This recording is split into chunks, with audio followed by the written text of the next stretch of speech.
Tzadik Amoudbet, Kathleen Dio. Rav Papa Shmuel Takin Kaila Bat Bar Tatak Visé. Donc Rav Papa, comme ça c'est rapporté ici dans les explications. Rav Papa il se trouvait dans une région où il n'avait pas certaines mesures de cave de Khatsikav, comme ça il ramène dans les notes. Et donc, il s'est permis d'innover une mesure particulière. Ah ouais, Une nouvelle mesure. Donc, il n'y avait pas ce rachage. Il n'y avait pas de rachage de faire, de confondre avec les différentes mesures. Et donc, il a fait une mida. Il a instauré une mida, une mesure de tlatak visé qui est en tout tisha lugin, comme ça Rachid nous dit. Et donc la Gemara dit Amroulé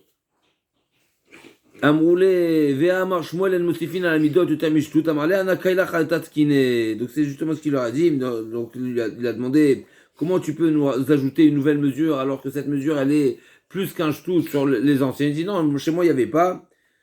Donc par rapport à c'est plus d'un sixième relativement à la mesure d'un Khatsi Tirkav. Donc on avait dit Tirkav et Khatsi Tirkav, la Tisha Lugin, c'est plus qu'un sixième en plus.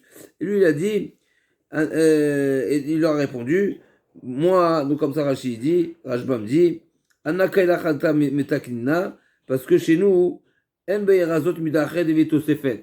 Quand est-ce qu'on a dit qu'on ne veut pas modifier les mesures? C'est quand on a certaines mesures et on vient modifier une mesure existante. Là, j'ai pas modifié, j'ai instauré une mesure qui n'existait pas. Donc, si c'est une mesure, il n'y a pas de problème. Là, comme on a dit, Chadré, les Pompéita velo Kibloa, Chadré les Papunaya, Ve Kibloa, Ve Karoul, Rose Papa. D'accord? Donc, donc, Rav Papa, il a voulu partager son brevet, n'est-ce pas? À Pompédita, ils n'ont pas accepté. Donc, peut-être que probablement là-bas, à Pompédita, ils avaient des mesures, donc ça ne leur convenait pas. Mais quand il a envoyé à Papunaï, ils ont accepté. Et ils ont appelé ça Rose Papa. Donc Rose, c'est Milachon. Mida, c'est une mesure de Rav Papa. Tanou Rabanan. Otre, Perot, ou Malvé, Ribit. L'Agman va nous citer toutes sortes d'actions qui sont vicieuses et qui sont interdites par la Torah. En tout cas, le Passouk promet de condamner ces personnes qui ont ces actions. C'est quoi? Otre perot, ou malvé beribit, ou maktine efa, ou mafkia sheharim. Donc, otre perot, c'est des personnes qui vont, comme on va voir dans la suite de la Gemara, ils vont acheter de la marchandise, de la production, quand il y en a en grande quantité, et ils vont la garder pour la vendre quand ils vont stocker. Non, mais c'est des grossistes, effectivement, mais ils vont stocker et revendre quand il n'y en a plus dans le marché pour pouvoir faire une grande marge. Donc c'est un petit peu un petit investissement, on peut dire, mais celui-là, il est déconseillé parce que finalement, le fait de stocker, tu actives et tu favorises à ce que sur le marché, on n'en trouve pas, et donc automatiquement, ça fait augmenter le prix le cours du marché. Donc, autre perot. Spéculation. Alors, ouais, ok. Ça flambe. Comme le pétrole, il faut flamber.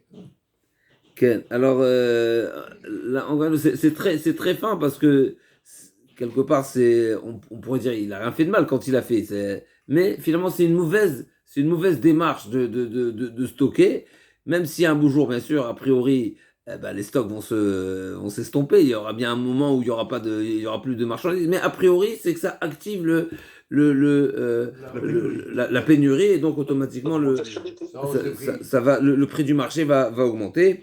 Et le Rajbam nous ajoute à ce sujet-là, Nir'e be'ir sheruba Israël. Donc là aussi c'est un chidouche, c'est logique quelque part, parce que sinon, si c'est Rov Goïm, alors peut-être qu'on va selon le Rov, même si les Israël qui sont la minorité vont aussi subir la situation. Mais en tout cas, c'est ce qui nous dit le Rajbam, venir Elil be'ir sheruba Israël Maïr. C'est la précision du Rajbam. Donc, autre perot, ou malvé beribit. Bien sûr, Malvé Beribit, c'est un issur de Raïta, ou Maktine Efa, et donc ceux qui sont, c'est intéressant pourquoi on l'a mis dans la même liste, le Malvé Béribit, on sait très bien ce qui est marqué dans la Torah à ce sujet-là, on sait ce qui est Malvé Béribit.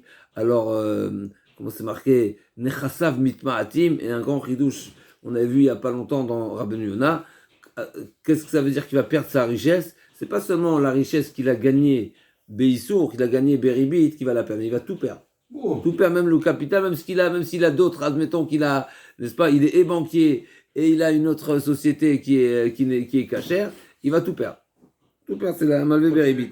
Par intérêt. Par intérêt. Bien sûr, toujours au Israël.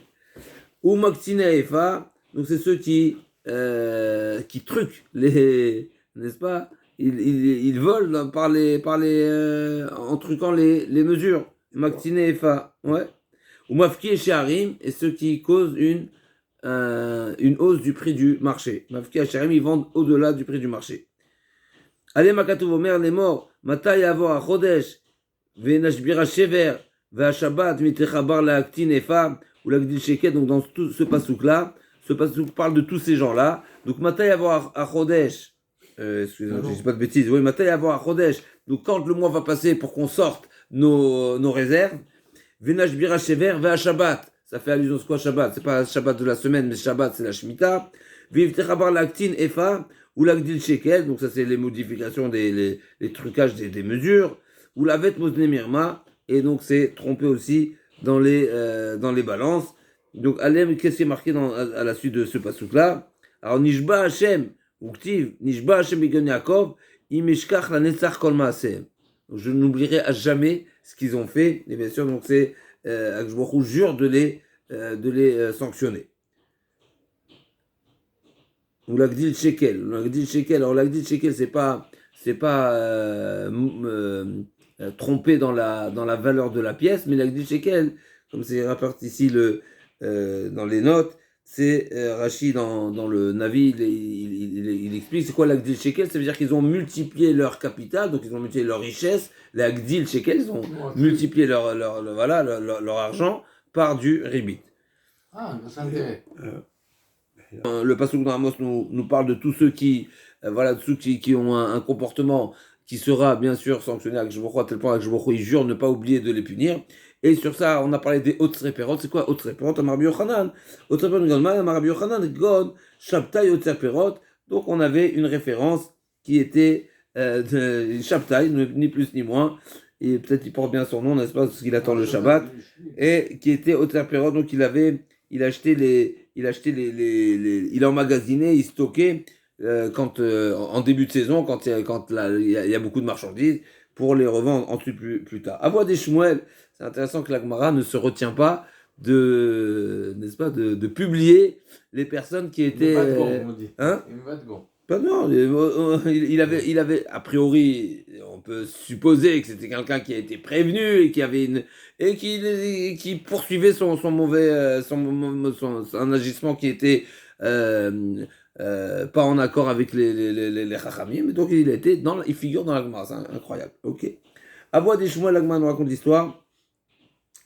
Donc le père de Shmuel, Mazmin il opéré Betar Haifa, il était il s'empressait, il vendait rapidement la marchandise en première, on va dire, au début de la saison. Et on sait qu'en début de saison, du fait qu'il y a normalement, les marchés sont pleins, donc automatiquement, le prix de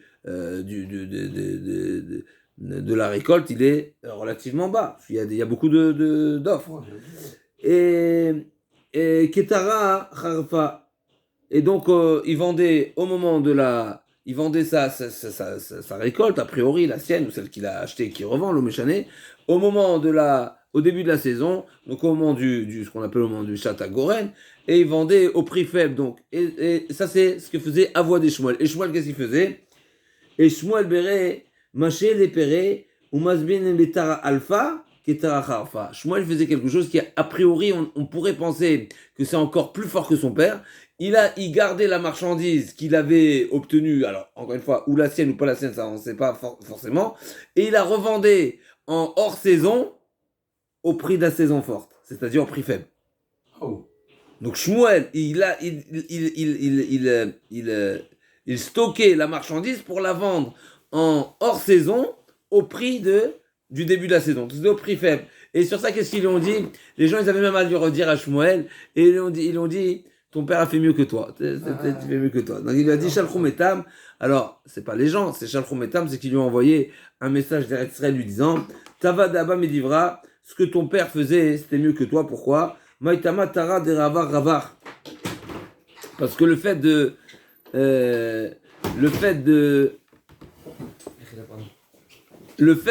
vendre au prix faible en début de saison, c'est un plus grand avantage que de vendre. Pourquoi? Parce que quelque part, tu donnes le ton au prix du marché. C'est-à-dire, si on sait que monsieur, chez Mordechai, on trouve le kilo de tomates en début de saison à 1 euro, mais tout le monde va s'aligner.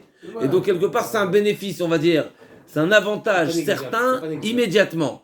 Par contre, toi, c'est vrai que c'est beau ce que tu fais. Ils vont tous s'aligner, c'est immédiat.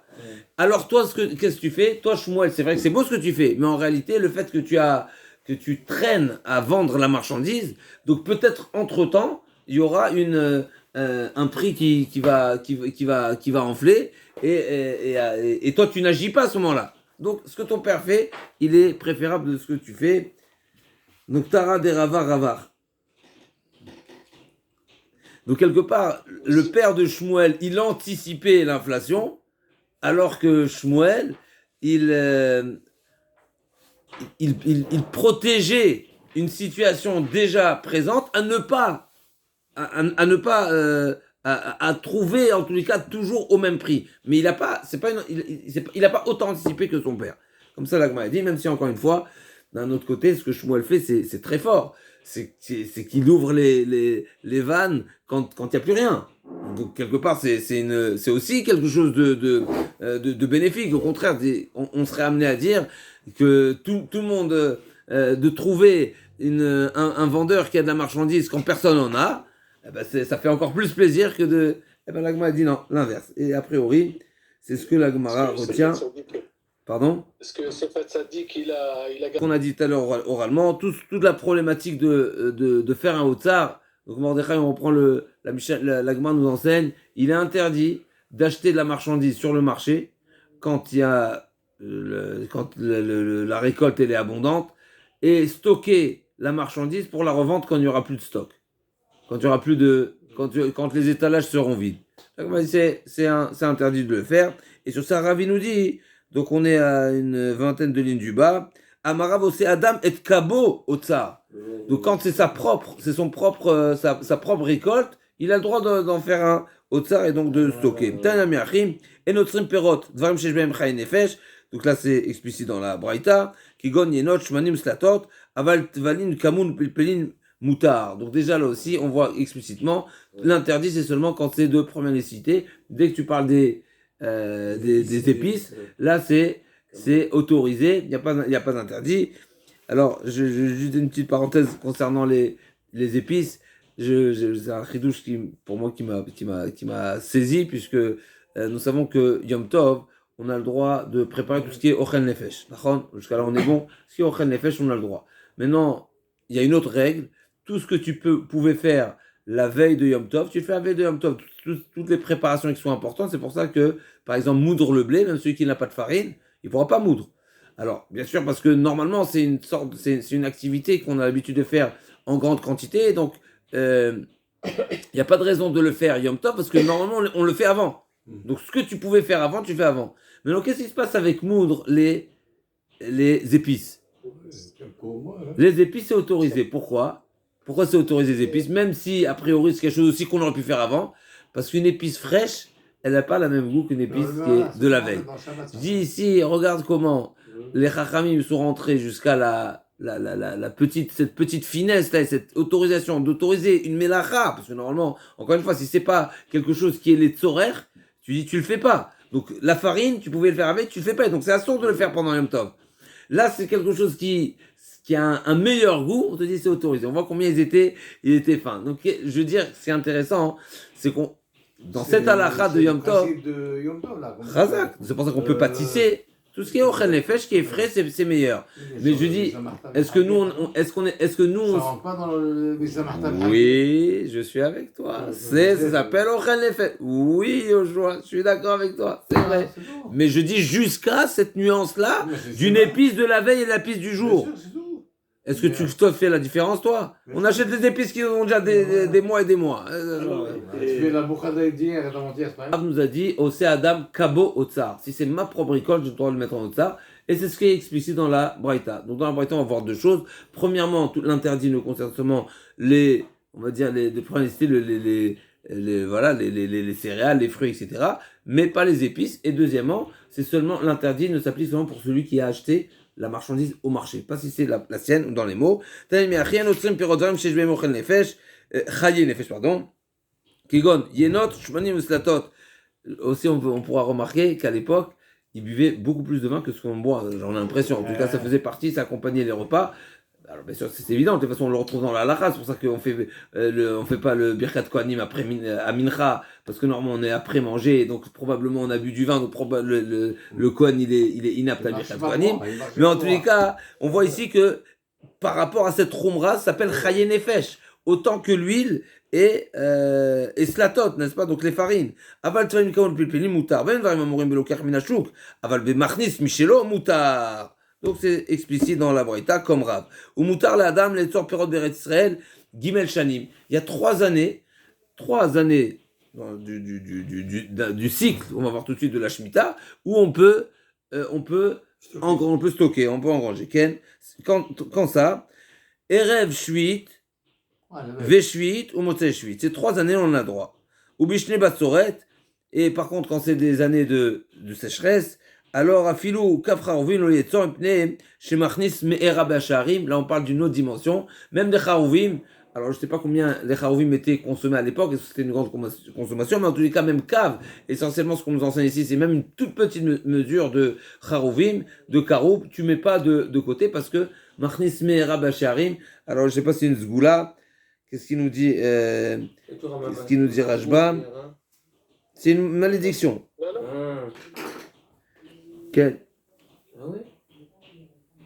Alors, d'après un chidouche, donc quand c'est ma récolte, encore une fois, on te dit pas quoi faire. Tu peux attendre, tu peux la stocker, la vendre dans 3 ans, tu as le droit. Le chidouche, tu as le droit d'acheter de la récolte la veille de la 7e année. La 7e année est motèche vite. Et donc, tu as le droit d'acheter sur le marché et de stocker pour la fin de l'année. Pourquoi? A priori, et là, ce qui est un petit peu intéressant, c'est que le Rajbam ne précise pas que c'est une autorisation pour un revendeur. On a l'impression que c'était pour la consommation personnelle. Là, j'entends ta question. Donc, les tsor perot. Non, il a droit. Dans l'imkol, là, pardon, j'ai sauté les mots. Donc, il dit Rajbam explicitement, slicha. Donc, liknot bashishit, les tzorer shishit, ou shvit, ou shminit, limkor la olam. Donc, c'est quelque chose qui est explicite dans le Rajbam, pardon, que c'est justement ce chidouche. En général, on n'a pas le droit, mais en Eretz Israël, la 6e, la 7e, la 8e année, on a le droit. Non, mais ça crée. On va nous raconter une histoire que Rabbi Yossi Bar Yochanan, c'est comme ça qu'il a dit à son. Donc, on a un maasé. Quand on a un maasé, c'est un appui, on va dire, qui est. Des fois, il y a des enseignements dans la Gemara qui ne sont pas retenus. Et là, c'est quand l'enseignement est accompagné d'une histoire. Donc, c'est une preuve que c'est halakha le maasé. C'est quelque chose à réaliser. Tanu Rabbanan, en motzim perot ben Israël, dvarim, sheish bem chaye nefesh, kigon yenosh ben uslatot. Un nouvel enseignement. La production israélienne ne fait pas d'export. Tu as besoin pour le pays. Rabbi Yehuda Yetera matir beyayin pnei shemet et atifla. Rabbi Yehuda Yetera il autorise. Pourquoi le vin? Parce que c'est bien qu'il n'y ait pas une grande consommation de vin. Le vin, on sait ce que ça peut amener. Donc l'alcool, vas-y, exporte-le. Ou keshem. Shen motzi meretz chutz haaretz, kach en motzi meretz Israël et Souria. Donc non seulement en dehors d'Eretz Israël, mais même à Souria. On sait que Souria, il y avait. À Souria, c'est là, c'est ça, alors à Souria, il y avait une grande communauté, il y avait certaines takanot, etc. Donc même à Souria, on ne sortait pas.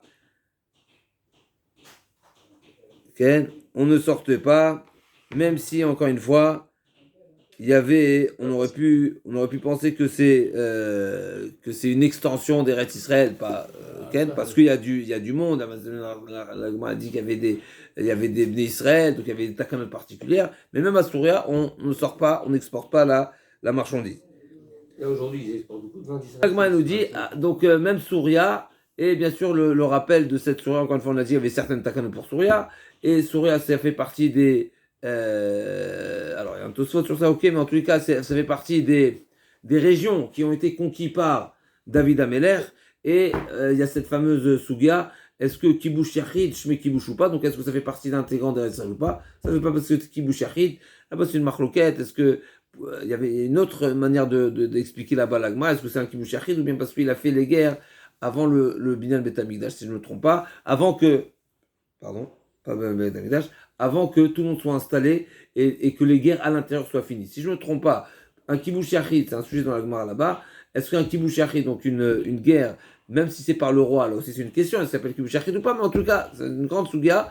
En tous les cas, il y a le sujet de savoir quand est-ce qu'une extension, parce qu'on a vu dans Sanhedrin, En Mosifim à la Hazarot, etc., et là, Alpi Bedin, Shel, si je ne me trompe pas. Donc pour statuer, si on veut élargir Yerushalayim, mais on veut que Yerushalayim soit, tout Israël soit Yerushalayim. On peut, mais il faut un Bedin pour statuer. Donc là aussi pour le Kibush Yachid, si je ne me trompe pas, la Gemara parle de ce sujet. Dans quel cas un Kibush Yachid aura le statut de Eretz Israël.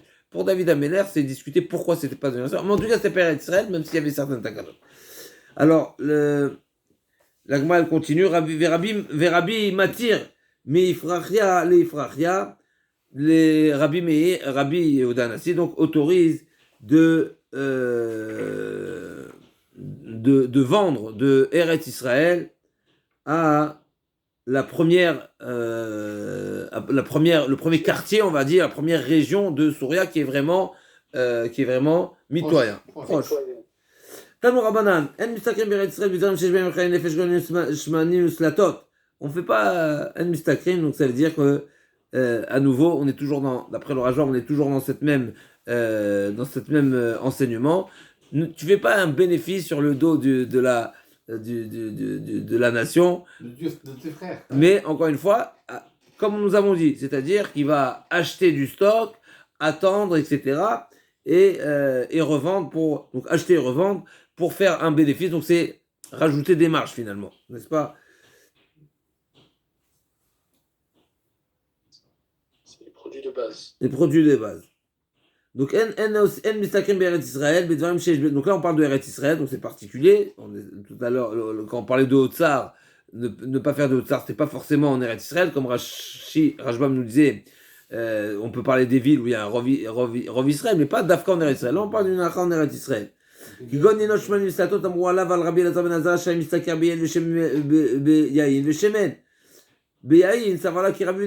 Après Ouda Karbuda Ben Betera, n'est-ce pas? On a dit que Karbuda Ben Betera a dit, il a autorisé l'export. Pourquoi? Parce qu'il a dit, ce serait bien qu'il n'y ait pas beaucoup de vin, comme ça va limiter les fêtards. Okay.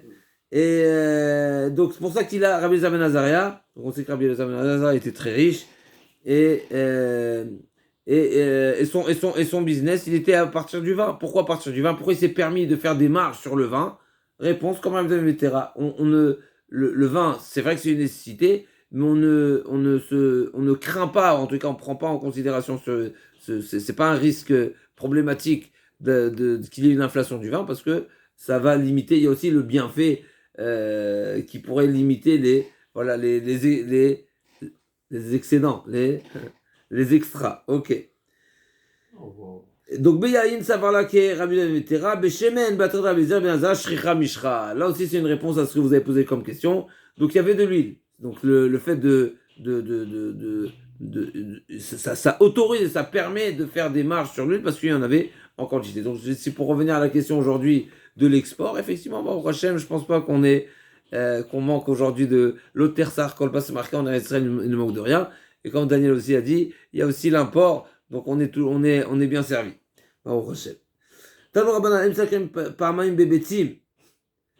encore Problème de une... qualité, des fois. Des fois, il y a la qualité, comme le blé israélien, il est très prisé aux États-Unis, donc Effectivement, il part Khazak, là-bas. il y a des produits, il y a des produits qu'on Ils sont voit, de meilleure il y a des qualité. produits israéliens ou autres dans certains pays, il y a des produits qu'on ne trouve pas, on trouve pas dans le pays. Tu les trouveras qu'ailleurs. Khazak. Comme les fraises On israéliennes. racontait aussi à un moment donné avec les poivrons, et c'est plusieurs produits. Minachem, Khazak. Donc, Tanor Ban Sakrim, Pamaim Betim, la Gemara va expliquer. Amar, Marie, Pligeba. Donc, Pligeba, Rav Shmuel.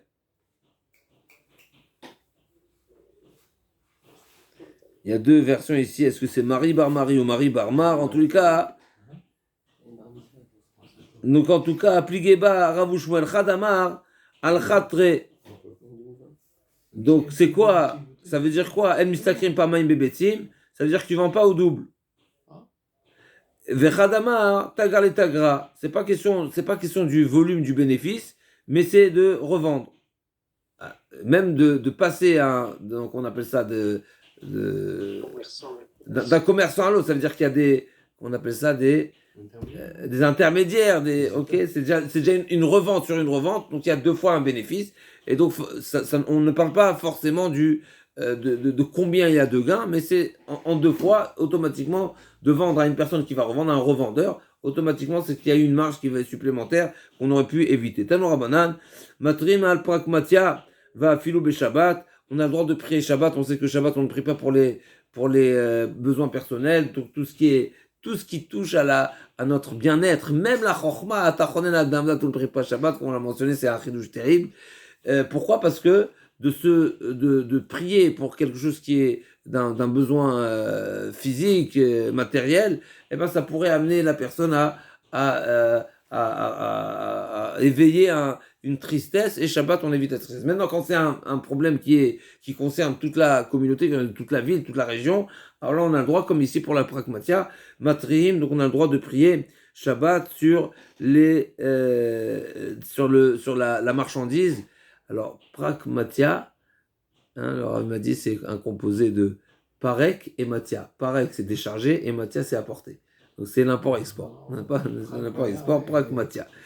Donc là, même si normalement matia c'est avec tav, ok. En tout cas, il peut avoir des fois. Alors ici c'est ce qui est intéressant, c'est qu'on ne parle pas forcément de la marche des prix c'est pas yoker harim, on parle pas de l'inflation, mais au contraire on parle des prix de la marchandise qui a baissé, et donc c'est une perte pour les socharim. Là, c'est un chidouche, même si ça. Déflation. Voilà, déflation. Donc, qui est-ce qui va être perdant? Les commerçants. Donc, le commerçant, il a acheté sa marchandise à 1 euro le kilo. Aujourd'hui, il y a une surproduction, et donc personne n'achète à 1 euro. Eh ben, on a le droit de prier pour que on retrouve un marché stable et qu'il n'y ait pas de perte pour les vendeurs. Amar Rabbi Yochanan, Kegon, Klipishtan, Bebavel, Ve Yain, Ve Shemen, Beret Israël. De quel type de marchandise on parle, pour quel produit on a le droit de prier? Donc là, on m'a dit, comme pour les vêtements en Bavel et le vin et l'huile en Eretz Israël, parce que là, ici dans les notes, ils disent que la grande partie, comme ça le Rif, le Rambam, ils disent, le Yadrama,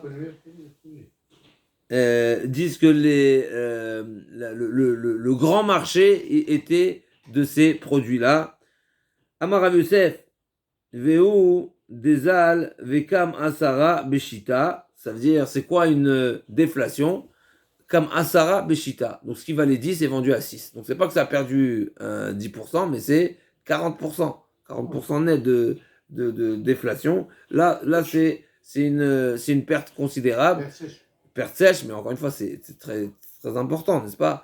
Alors, l'Ichora, c'est tout le bénéfice, parce qu'on a dit qu'il peut jusqu'à un sixième. Donc, un sixième, n'est-ce pas? Donc, un sixième, non, c'est bien plus. C'est plus, c'est 40%, c'est un sixième, c'est 40% ici. 2 fois et demi, un sixième. Quel? Mais après, c'est pas. Un sixième, c'est 15 Là, 16%. un sixième, c'est. Quel? On avait dit qu'un sixième, c'était un sixième sur prix du. Donc, pour revenir à ce din de l'autorisation de prier quand il y a une déflation, ou bien parce que effectivement ça ressemble, le Lvouch il dit ça ressemble à Pikuach Nefesh, ça ressemble à Pikuach Nefesh parce que c'est la parnassa de tous les commerçants, ou bien d'après Nimouké Yosef, c'est pas question de Pikuach Nefesh, mais que ça atteint un grand nombre de personnes. Donc là, on parle pas de. Et là, on parle plus. Ce qui est intéressant, et c'est pour ça que l'Agma a dit, c'est pour ça que Rabbi Yochanan nous a dit Kigon Klipishan de Babel et il y a une Veshemen Beret Israël, parce que ça touche à un grand nombre, parce que c'était leur marché principal. Et il y a une troisième explication dans les Achronim Maratreut qui dit pourquoi ils ont autorisé de prier Shabbat, parce que peut-être c'est Ata Edraton, et donc on est. Voilà, alors c'est sûr, ça va pas. C'est pas une explication qui va à l'encontre des deux premières, mais quelque part, on dirait qu'il a besoin de rajouter ici que la raison de la Kula, c'est parce que il y a des, on va dire, une bakasha importante, une bakasha qui est significative. Alors on va pas prendre le risque de rater le Edratson pour être exaucé de cette demande-là, à cette demande. Ok. On a le droit d'ouvrir ses mains quand on fait Poter et Yadecha Shabbat. Chazak, Shomer. Alors, juste pour dire à ce sujet-là, la Gemara a dit, ouais, que ce qui est comment c'est, je crois que c'est dans les Yerushalmi. Dans les Yerushalmi, il demande comment se fait-il que normalement on ne demande pas les tzrachim pendant Shabbat. Alors comment dans le Birkat Hamazon on dit Roenu, Zunenu, Farnesenu, Chalkelenu, etc. A priori, on aurait dû retirer cette phrase, le Shabbat. L'Agma a dit non, une fois que c'est la takana c'est le Nusach HaBracha, on n'a pas besoin de modifier.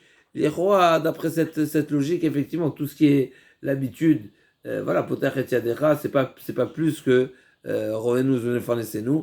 Alors on a le minag d'écarter les mains. Les rois, on peut le faire aussi.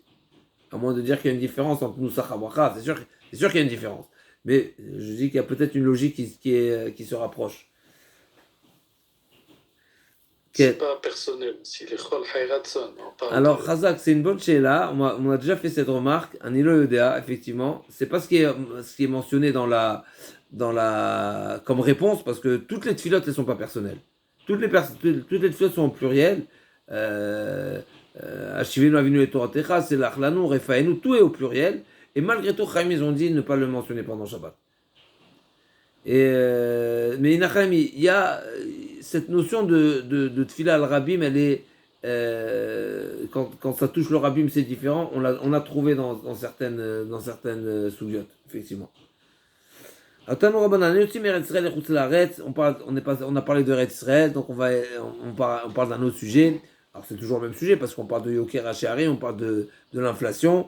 Donc en yotzim me'eretz lechutz la'aretz, ela im ken amdu sa'ataim besela, seulement si voilà il y a une inflation qui est tellement importante que 2 CA de chitim, il faut payer 1 CELA. Amar Rabbi Shimon nematai, donc c'est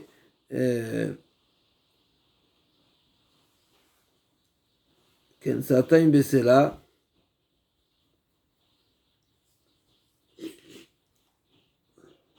C'est quoi la formule du Navi Okay. C'était. C'est pas la même formule. Donc la Braïta nous dit seulement Imamdou Elaimken, donc Enotimer Israël de Roussalaret, Elaimken, Amdou Sataim Chitim Besela, donc ça a doublé, c'est une inflation de 100%. Amrashon El Matai, Bisman Shel Motselikar, c'est seulement s'il n'a pas d'argent. C'est une inflation n'est pas une raison valable, seulement si on n'a pas les moyens. Mais si on a les moyens, bah, automatiquement, ok, tout a augmenté, mais si les salaires suivent aussi l'inflation, tout va bien. Aval Bisman Shel Motselikar, Afilu Tiakro Hacham Dasea Besela lo yetse, donc même si c'est 4 fois plus, donc on a dit le prix normalement c'est ça taïm bechatsi sela. Si ça a augmenté de ça taïm besela, donc c'est 100%, et ça ca besela, donc c'est 4 fois, c'est 200%, 200% d'inflation. Vechane Rabbi Shimon Omer, Elimelech Machlon Vechilion, nous savons donc le père, le beau-père de Ruth, le mari de Naomi et ses enfants, les enfants de Elimelech, les enfants de Naomi, pourquoi ils sont morts? À cause de ça. Pourquoi ils sont morts? Pourquoi ils se sont appauvris, ils sont morts au final, effectivement, c'est parce qu'ils ont quitté Israël à cause de l'inflation. Donc, Eli Melech Bachon Vechidon, Gdoulé Ador Ayou, Parnassé Ador Ayou, Luman Choub, Nishasumi Israël, Lechutza Laaretz, et, alors, l'inflation, excusez-moi. Donc, pourquoi ils ont été punis, pourquoi ils ont été condamnés? Parce qu'ils sont sortis d'Israël. Maintenant, pourquoi ils sont sortis? Parce qu'effectivement, les temps étaient durs. Et ben, on va voir un deuxième avis dans la Gemara. Même à l'époque, il y avait des problèmes dans les pays, des inflations et tout ça. Et tout. Pourquoi? C'est En Chadash Tachat Hashem, Shakol Oto Davar. Ah ouais, c'est-à-dire, on a l'impression qu'aujourd'hui, c'est vrai, hein. Nous, ce qu'on vit, on a l'impression que c'est En Chadash Tachat Hashem. fou, hein.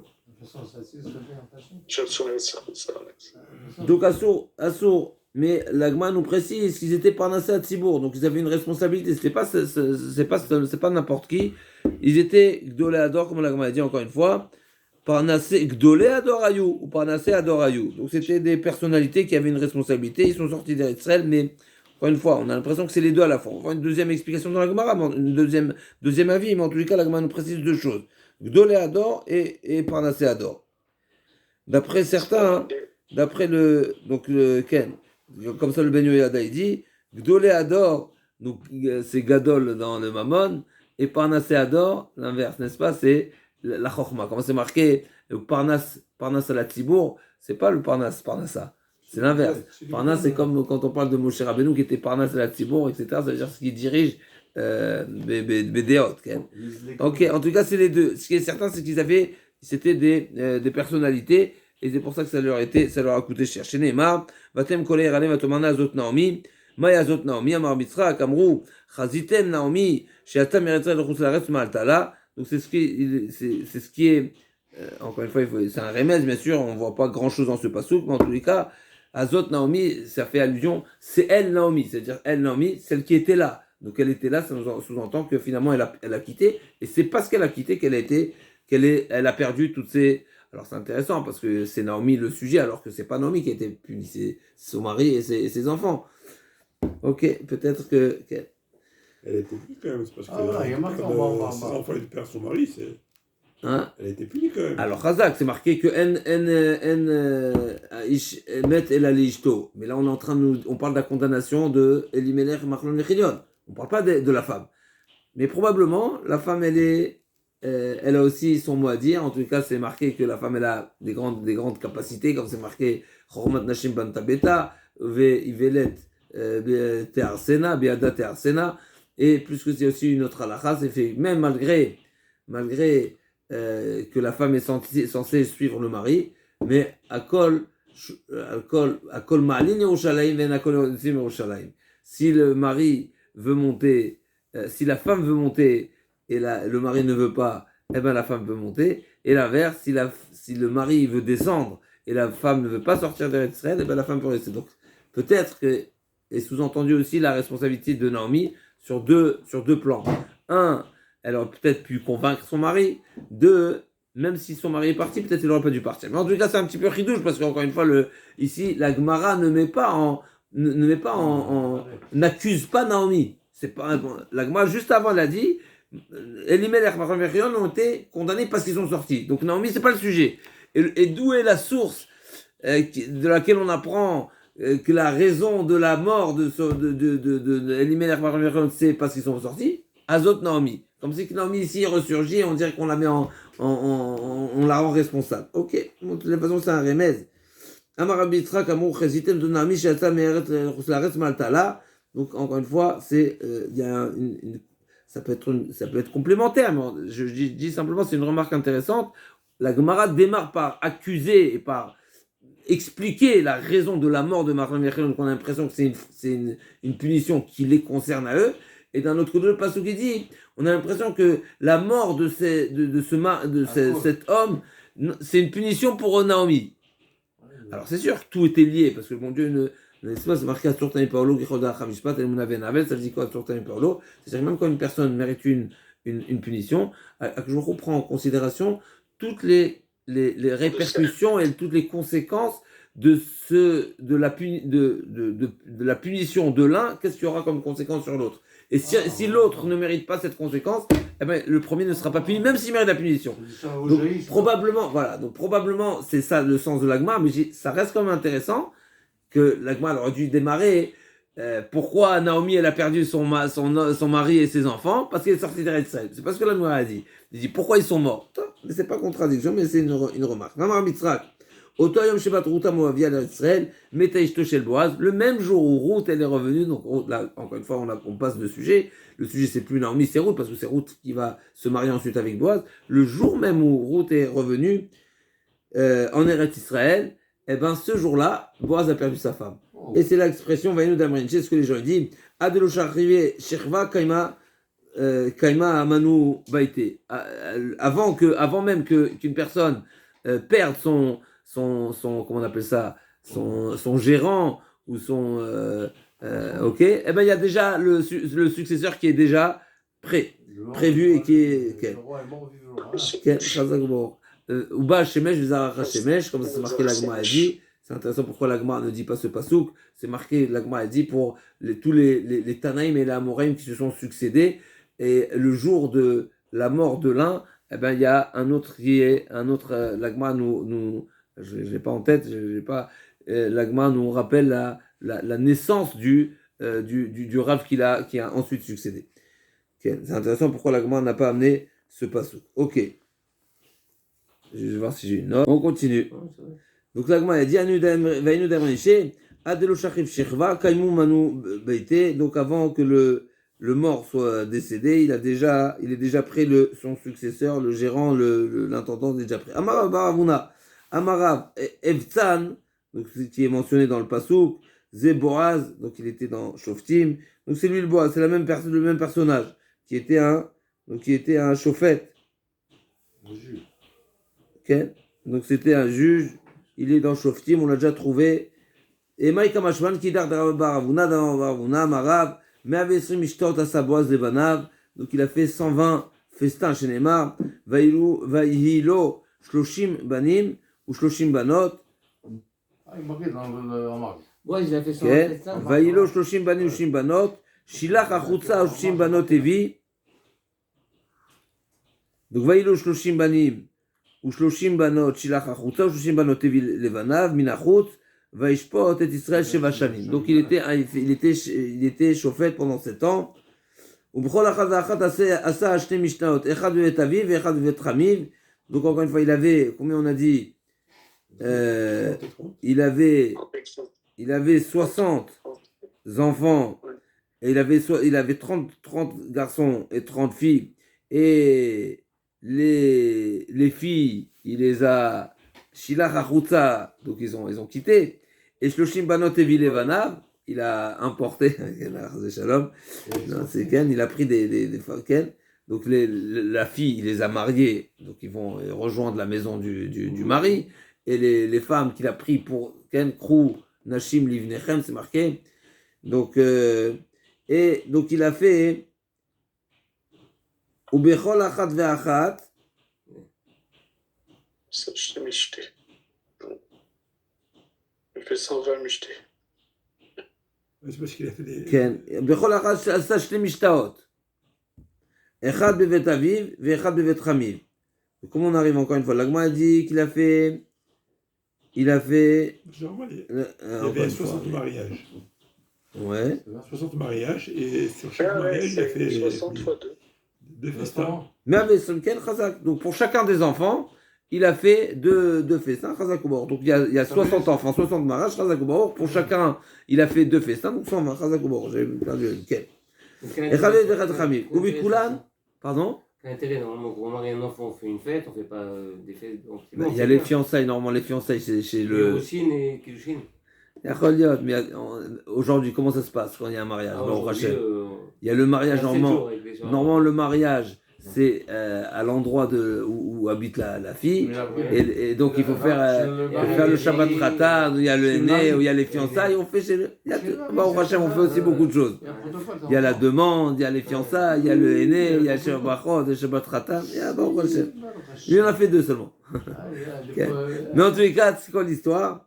ou Bekulan, c'est quoi l'enseignement ici? Donc il a fait, donc pour ses 60 enfants, il a fait, a priori on peut apprendre cette Gemara, il n'a pas fait de différence entre le garçon et la fille, pour chacun il a fait 2 fêtes, il a été aussi généreux. C'est plus que la vie.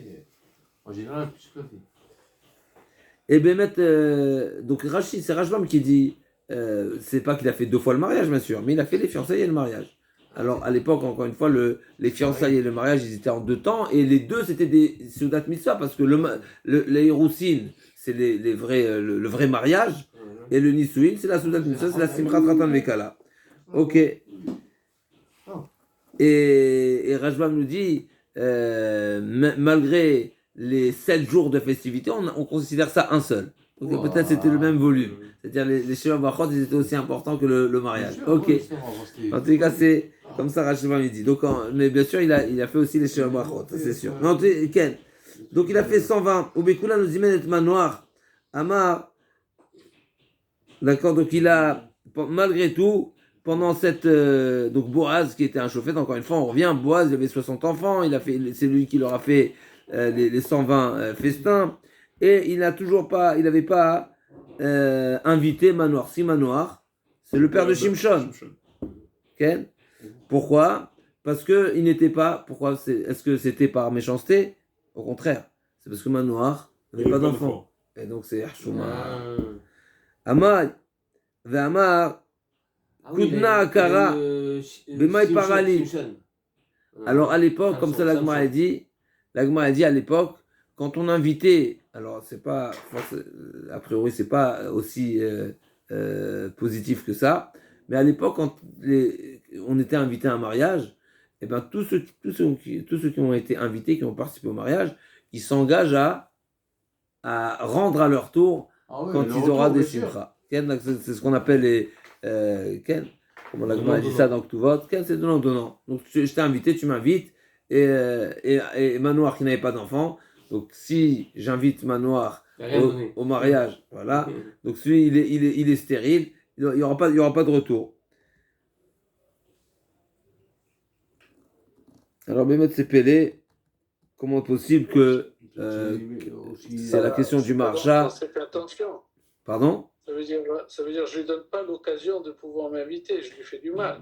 Alors Khazak, il a fait mode. Alors, c'est un genre d'humiliation. Alors, nous au départ, on a dit tout simplement d'inviter au mariage des enfants une personne qui n'a pas d'enfant. Malheureusement, c'est une humiliation. Qu'on appelle ça, c'est le couteau, retourner le couteau dans la plaie. Mais le marchand même il pose la question qu'on a l'impression de la Gemara qui nous sous-entend un petit peu a priori, Chaz v'Shalom, une mauvaise intention de Boaz, alors que Boaz, on vient nous dire que c'est un chauffette. On vient dire qu'on sait que Boaz il était, n'est-ce pas comment c'est marqué, à Char Zekenim là-bas. On sait que c'est un tzaddik, c'est un chassid, n'est-ce pas, c'est lui qui a été prêt à s'engager à réaliser cette sorte de hiboum. Et après, on lui reconnaît que du bien, on ne le reproche pas. Alors, il dit le marcha. Il n'était pas à 2 assiettes près. Hein. Parce qu'il a perdu tous ses enfants, c'est ça. Parce qu'il a perdu tous ses enfants, on ne comprend pas. Donc il y a quelque chose de mal. Pourquoi il a perdu? Après le marcha, il faut dire le sens de l'agma, c'est l'inverse. C'est quand il y a quelqu'un qui fait un mariage, c'est pas je t'invite, tu m'invites. C'est au contraire, quand j'ai un mariage, tu m'aides à marier mes enfants, et moi je vais t'aider à marier tes enfants. Donc ici c'est l'inverse. Donc Boaz, quand il a marié ses enfants, il voulait pas se faire aider par Manoir, parce qu'il n'aura pas de quoi rendre, et donc ce sera Matnatrinam. Donc l'inverse, c'est pas le sens premier. Donc ça le marché dit c'est l'inverse. Au contraire, Boaz n'a pas voulu l'inviter, parce que si je viens t'inviter, c'est une manière de dire viens m'aider, participe à cette. Et donc comme il n'avait pas d'enfant à marier, donc il n'avait pas de quoi lui rendre, il n'aurait pas de quand lui rendre, donc ça serait Matnatrinam. Ça c'est le marcha. Le Ben Yolanda il dit ce qu'on a dit, c'est que c'est l'attrister, lui faire de la peine de ne pas avoir des enfants, et donc de se retrouver à chaque fois dans les smachot, dans les mariages et dans les bar mitzvah et les brit milah de ceux qui ont des enfants. C'est très difficile pour celui qui malheureusement n'est pas marié ou n'a pas d'enfants, c'est très difficile. Et il y a une troisième explication, c'est que Manoir, on sait que l'Agma nous dit que Manoach il était à Maretz. Comment on sait ça? C'est que l'Agma a dit que Vayeler Acharishto, et c'est quelque chose à ne pas faire, de marcher derrière sa femme, c'est Gnaï. Et donc il était à Maretz, et on sait que les Talmidei Chachamim, c'est marqué ne pas faire attention avec qui on s'attable pas avec un Maretz. Donc il y a 3 explications ici concernant Boaz pour répondre quelle était l'intention positive, on va dire la bonne intention de Boaz de ce sujet, pourquoi il n'a pas invité Manoach. Et ça, l'Agma a dit Tana vekulan metu bechayav ve'aynu d'amrin she bechayar de yaldat shitin la malir irpad ve'olid chad de mashitin zariz de mishitin zariz. Donc les gens ils sont tous décédés du vivant de Boaz. Et c'est au sujet de Boaz que les gens ont dit à quoi sert d'avoir 60 enfants et de tous les perdre, vaut mieux en avoir un et qui reste vivant. Alors encore une fois, si Boaz il a vécu si longtemps que ses enfants sont morts de son vivant, ça ne veut pas dire qu'ils sont morts jeunes, n'est-ce pas? Mais en tout cas, donc il avait des petits-enfants, des petits-enfants, j'imagine. C'est une bracha d'avoir une anguille comme ça Alors effectivement, la Gemara elle raconte que une fois, je me souviens plus, c'est avec qui l'histoire, c'est avec Rébi ou autre, ou une fois, oui, je crois que c'était avec Rébi, qu'il y a un Moura qui lui a dit, je te souhaite de voir tes enfants, je souhaite que tes enfants soient Rosh Yeshiva. Il a dit, ça veut dire que tu me souhaites la mort. Il dit, non, pas du tout, c'est parce que je te souhaite, mais tu veux pas que tes enfants grandissent aussi, soient aussi méritent aussi ce statut-là. Okay. Alors, Inachami, Aniloïda. Mais en tous les cas, pour revenir à ce que les gens disent, Aïnou Damrinche, c'était pas une expression qui concerne les gens en général, mais c'est une expression qui concernait Boaz lui-même. C'est-à-dire qu'il a eu 60 enfants du premier mariage, ou des premiers mariages, Aniloïda, Ishtorishona en tout cas, il a eu 60 enfants. Et ces enfants-là, ils sont tous morts de son vivant. Et au final, il a eu un deuxième mariage. Donc, c'est un troisième ou un quatrième, Aniloïda, mais en tous les cas, c'est un deuxième mariage avec Ruth, de laquelle on a eu la naissance du Mashiach. Donc, cette naissance-là, vaut mieux que les 60 qui n'ont pas. Vaut mieux la qualité que la quantité. Okay.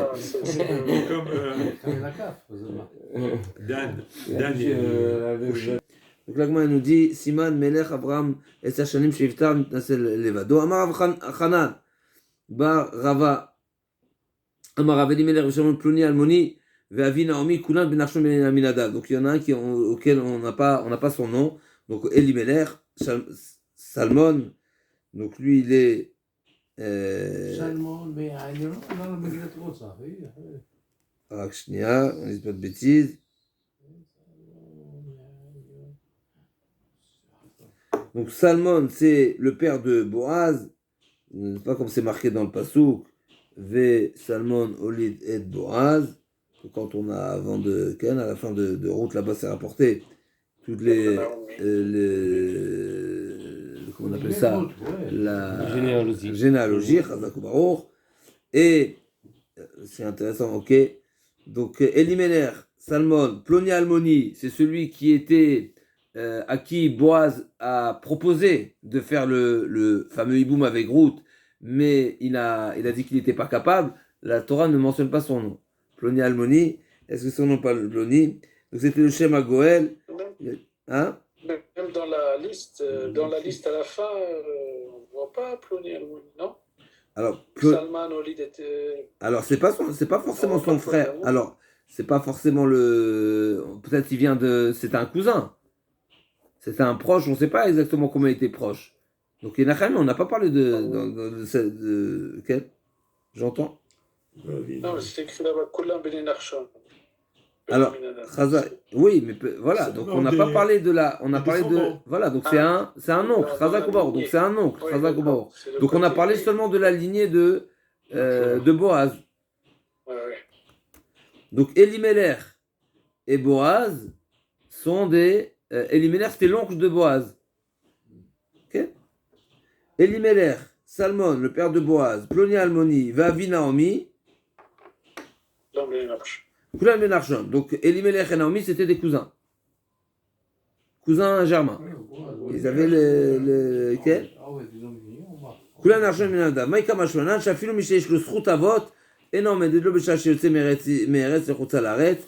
Alors, c'est incroyable. Narshon ben Aminadav. Narshon ben Aminadav, il est sorti de La merde. Hein, Narshon ben Aminadav, il était en Mitzrayim, puisque c'est marqué que Aaron, il s'est marié avec Elisheva, bat Aminadav, Achot Narshon.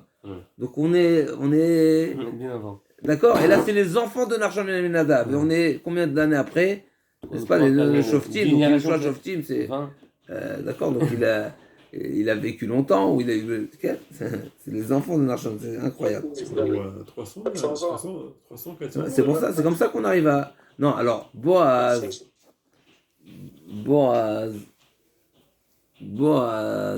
Inachanami. Mais entre Boaz... Quand on parle de Boaz, mais là, moi, je parle déjà... Il y a encore beaucoup d'années qui se passent, il y a moins de 200 ans. Ouais, là moi, je parle par rapport à la Yetziat Mitzrayim, c'est ça ce qui m'intéresse, parce qu'on est en train de dire Narshon, c'est le père de Salmon qui est le père de Boaz. Mais effectivement, c'est pas une grande question, parce que c'est Boaz qui était âgé en réalité. Donc si Boaz qui était âgé, la question n'est pas très forte. Mais ça reste une chéla, parce que par rapport à... Par rapport à Elimelech, donc Elimelech il a quitté avant, ok, donc c'est pas une chéla, ok. Donc Amar Rav Hanan bar Rava Amarav Elimelech Vesalmon Ploni Almoni Vavi Naomi Kulam Narshon Yadav Imai Kamashon Shafilu Mishesh lo Zchut Avot Eno Medetlo B'Shach Yotze Meretz Echutza Laretz. Donc c'est Bémet, on peut se poser la question pourquoi la Gemara précise ici Narshon. Alors bien sûr Narshon Yadav, on sait ça, on connaît la grande Narshon Yadav, peut-être Yacholiot particulier qui était. Alors Rashi dit Zchut Avot Shaya Nasi Vechassid, Nasi Vechassid, n'est-ce pas? Maintenant, on peut dire aussi Acholiot, Narshon ben Aminadav, on sait comment il est, n'est-ce pas, Achot Narshon, donc déjà aussi c'est marqué, à Nosé Isha, c'est-à-dire Livdok Be'achia, c'est marqué pourquoi la Torah, quand elle dit que Aaron s'est marié avec Elisheva bat Aminadav, Achot Narshon, c'est la sœur de Narshon. Pourquoi? Parce que d'ici on apprend qu'un homme, c'est la référence, c'est-à-dire que la Torah précise qui était le beau-frère de Aaron. Parce qu'avant de se marier avec quelqu'un, regarde ce qu'il est le beau-frère. Pourquoi? Parce que Rov Banim domine les Acheahem. La majorité des enfants vont ressembler aux oncles par la mère. Donc regarde ce qui est le frère. Ça c'est marqué. Ressemblance physiquement, ressemble quelle. Et donc la Torah déjà nous parle de Narshon ben Aminadav déjà en Mitzrayim, mais on sait aussi le deuxièmement, c'est que Narshon ben Aminadav c'est celui qui a Fatzlayam en premier, n'est-ce pas? Il a été la Messirut Nefesh. Alors peut-être que voilà, donc cette mission de Nefesh. C'était dans la mer alors. Hein? Oui. Donc Yacholiot que Dafka ici, le Srutavot, toute la notion de Srutavot, le Rav il a des shurim sur le Srutavot, c'est des shurim qui ont fait très particulier, qu'il faudrait écouter et réécouter. Mais on sait que la notion de Srutavot, quand est-ce qu'on est a priori méritant du Srutavot? C'est si on poursuit. C'est seulement si on poursuit leur route. A priori, Narshon Yadav était Moser Nefesh. Il s'est jeté à l'eau, littéralement. Et on voit que Elimelech, il a quitté Eretz Israël parce qu'il y avait des difficultés. Ou pas. Mais c'était des difficultés, il y avait la famine.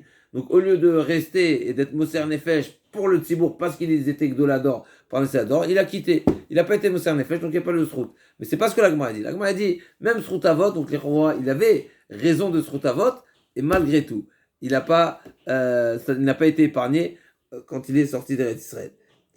Ce que je dis, c'est pas la Gemara. Je dis, sans la Gemara, on aurait pu peut-être penser qu'il méritait pas le Sroutavot, parce qu'il a pas agi comme Narshon ben Aminadav. Ok.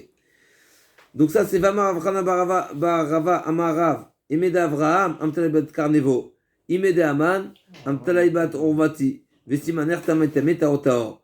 D'accord, donc la mère d'Avraham et la mère de Haman, ils ont la même, c'est intéressant, n'est-ce pas? Amtalaibat Karnevo, il y a une zgoula de dire Amtalaibat Karnevo, mais en tous les cas, ils avaient le même prénom, mais pas le même nom de leur mère. Donc Amtalaibat Karnevo, et pour Haman, c'est Amtalaibat Orva. Au rêve, c'est Tamé. Donc Tamé Ikra. Le Tamé, pour te rappeler, c'est quoi le nom de la mère de Haman?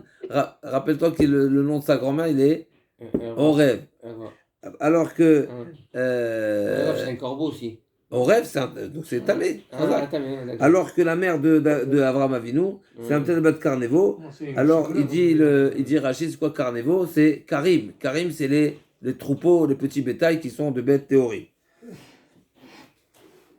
Imé de David, est-ce que j'ai sauté une ligne? Non, Imé de David, Natsevet bat Adael Shma, Imé de Shimshon, Slalfonit, Ve Arte Nashian. Donc c'est intéressant pourquoi on s'intéresse ici à tout ça, mais en tous les cas, et donc il avait la mère, elle s'appelle Slalfonit, et sa sœur s'appelle Nashian. Les Maïnaf Kamina, les Tchouva Taminim.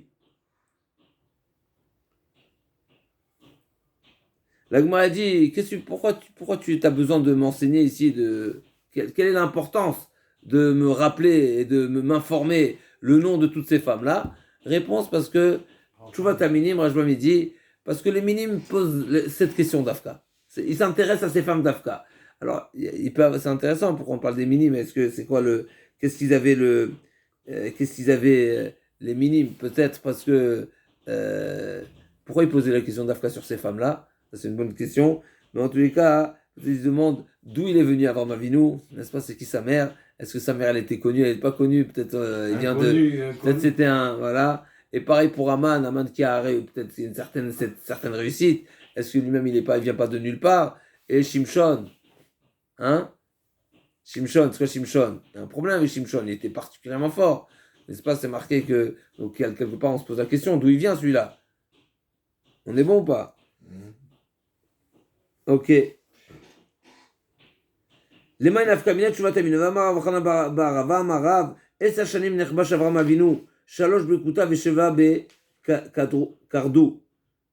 Donc ici Avraham Avinu, il a été emprisonné par Nimrod pendant 10 ans.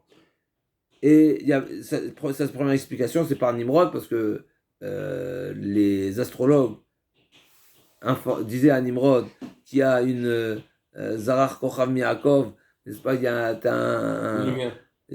a quelqu'un qui va s'opposer à toi.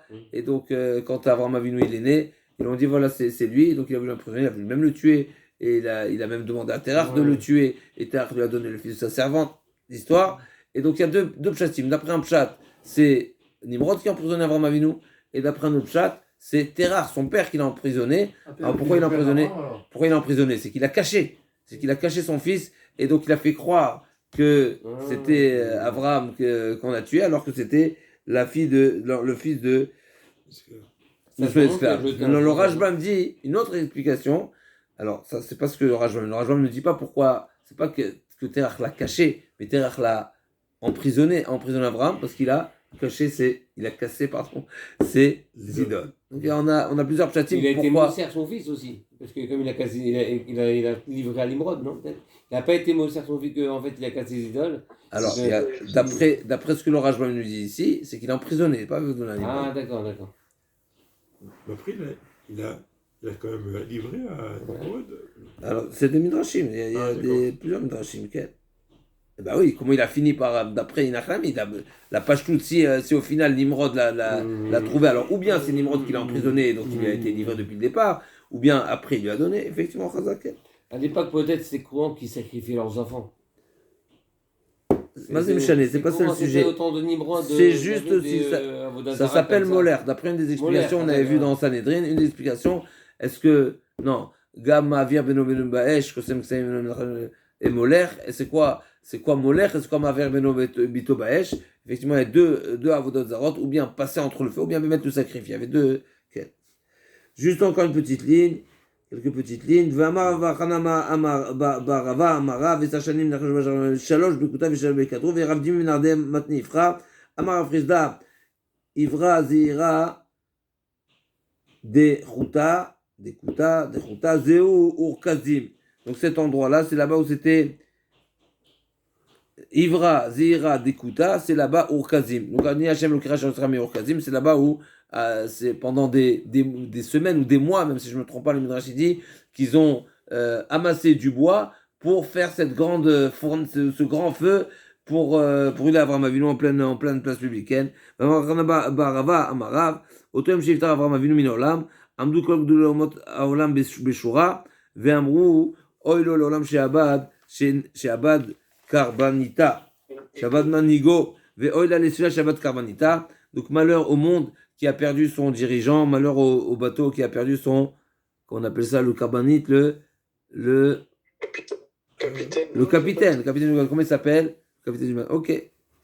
והמתנשא לכל ראש, אמר רב חנן בערבה, אמר רב, אפילו ריש גרגותה משמעיה מוקמלה. Alors je ne sais pas pourquoi la Gemara le ramène ici à la suite, n'est-ce pas, une fois que, alors c'est toujours une dracha de Rava, Rav Hanan Barava, mais qui est, on n'a pas l'impression que c'est lié directement, c'est seulement des citations de Rav Hanan Barava qui ne sont plus liées à ce qu'on a vu précédemment. Donc, Afilo Resh Garguta, même un petit on va dire, comment ça s'appelle, un petit métier comme celui pas un métier, c'est une certaine Resh Garguta, c'est celui qui supervise le droit d'arrosage des champs. Donc il y avait bien quelqu'un qui gérait, on va dire, le partage de l'eau, etc. Même celui-ci, il est désigné par Akadosh Baruch Hu. Et Resh Garguta Mishmem Ukmila, c'est que on ne désigne pas une personne responsable de quoi que ce soit, même si c'est un tout petit, c'est pas quelque chose de très particulier, mais Mishmem Ukmila, c'est forcément, il a été choisi par Akadosh Baruch Hu. Choisi. Ok, alors on se retrouve demain parce qu'on a déjà dépassé, mais les Voilà, on a vu beaucoup de belles choses.